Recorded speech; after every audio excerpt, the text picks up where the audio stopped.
Assalamualaikum warahmatullahi wabarakatuh. Perkenalkan, nama saya Lina Siwahyuni dari kelas A semester 3, Prodi Perbankan Syariah dari Institut Agama Islam Negeri Palangkaraya. Jadi di sini saya akan mempraktekkan langkah-langkah dalam membuat tabel frekuensi menggunakan Microsoft Excel. Pertama-tama kita harus memiliki datanya terlebih dahulu. Jadi pada Excel ini sudah terdapat data yang telah saya buat. Jadi hal yang kemudian kita lakukan adalah dalam membuat tabel, yaitu mengetahui dulu banyaknya data dan keterangannya adalah N. Menggunakan rumus sama dengan konta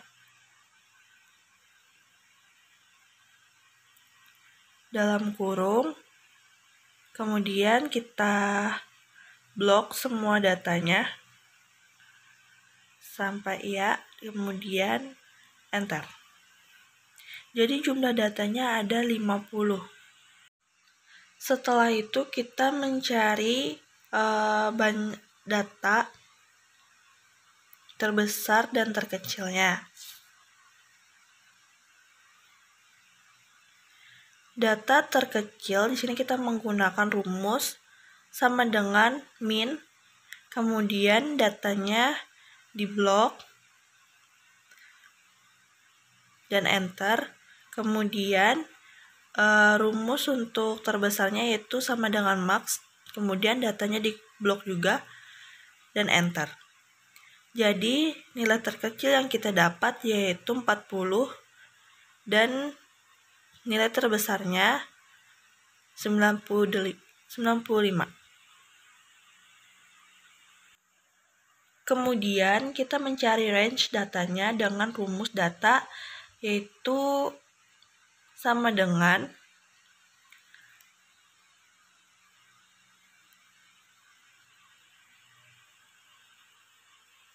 data terbesar dikurang dengan data terkecil.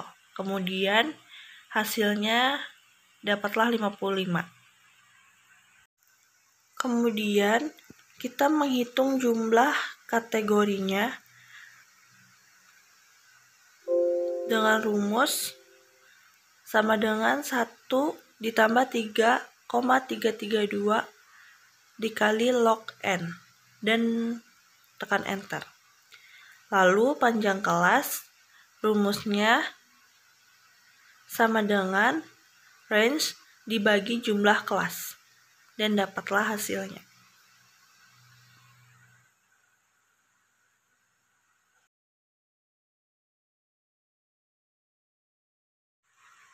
Lalu kemudian jumlah kelasnya kita bulatkan ke atas menjadi 7.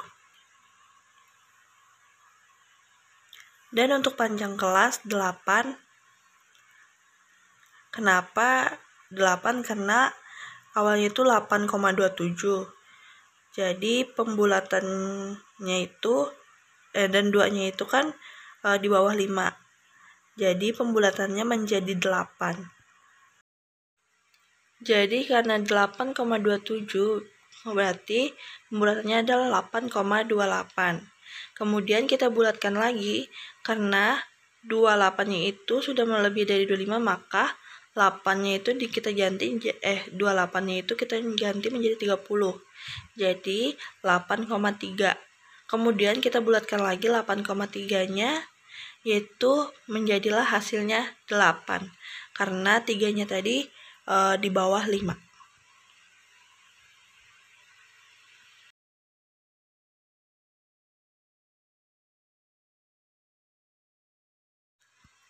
Kemudian di sini kita mencari intervalnya.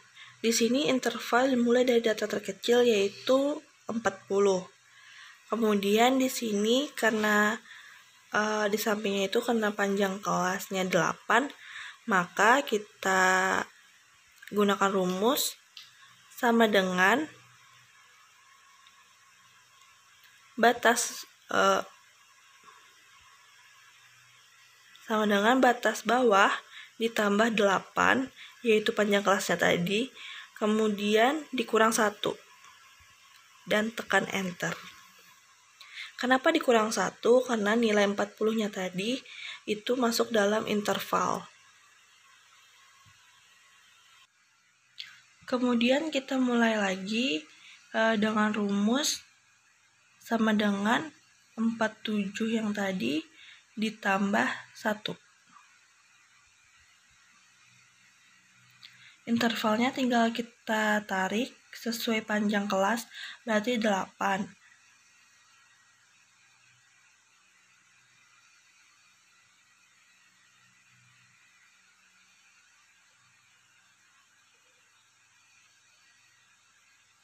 Dan kemudian yang sebelahnya juga dilakukan begitu dengan ditarik juga. Untuk penyajian data dalam bentuk tabel frekuensi, intervalnya biasanya tergabung menjadi 1. Di sini rumusnya sama dengan concatenate dalam kurung 40, dibuat pemisah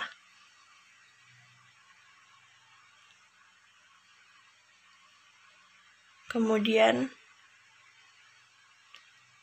di sampingnya lalu enter. Setelah mendapatkan hasilnya tadi,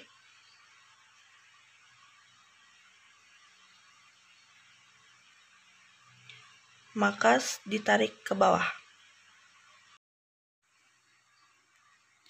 Kemudian kita hitung frekuensinya dengan sebelumnya kita tarik dulu, kemudian dengan rumus frekuensi dalam kurung datanya di blok, kemudian koma,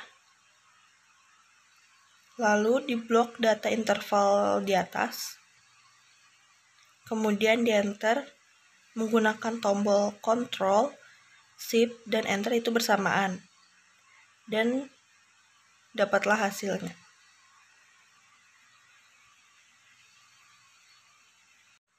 Kemudian kita mencari jumlah datanya menggunakan rumus sama dengan sum dalam kurung blok yang tabel frekuensi lalu enter. Jadi jumlahnya ada 50 sama dengan hasil jumlah n yang tadi. Kemudian kita menghitung frekuensi relatif. Rumusnya sama dengan dalam kurung 5 dibagi jumlah n yang tadi yang 50, kemudian tutup kurung dikali 100 dan enter. Dan dapat hasilnya, kemudian kita tarik ke bawah.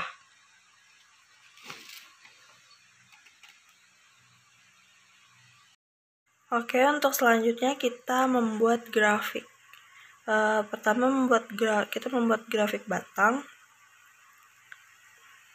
Sebelumnya kita blok terlebih dahulu, kemudian buka insert, kemudian pilihlah diagram batangnya. Bisa kita buatlah, kemudian kita edit judulnya biar lebih menarik. Kita ganti dengan diagram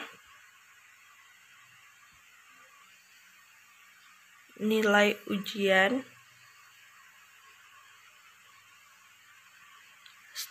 statistik. Bisa dilihat di dalam diagram ini tuh bahwa nilai 48 sampai 55 ada 8 siswa. Kemudian yang 64 sampai 71 ada 10 siswa. Begitu juga yang lainnya sesuai dengan diagramnya masing-masing.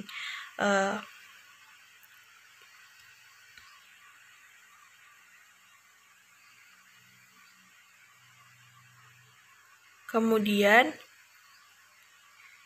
kita coba membuat diagram garis. Di sini juga kita dapat melihat bahwa menggunakan diagram garis ini seolah-olah Jika nilai yang tadinya dapat nilai 48 kemudian naik ke 55, kemudian naik lagi ke misalnya yang lainnya, yaitu dari 71 turun ke 64, bukan seperti itu. Jadi untuk menggunakan diagram batang itu diagram garis itu kurang efisien gitu untuk menarik perhatian para pembaca. Jadi kita di sini lebih memilih untuk menggunakan diagram batang. Kemudian di sini kita membuat untuk presentasi atau frekuensi relatifnya. Karena kan di sini berupa persen, maka menggunakan diagram lingkaran.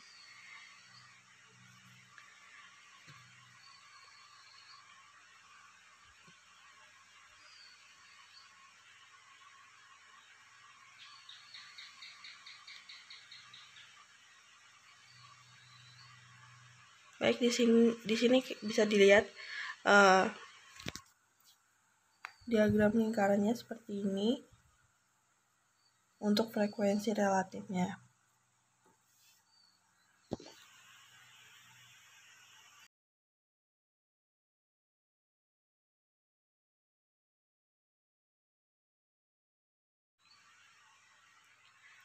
Mungkin ini saja yang bisa saya pelajari atau saya praktekkan mengenai langkah-langkah pembuatan tabel frekuensinya.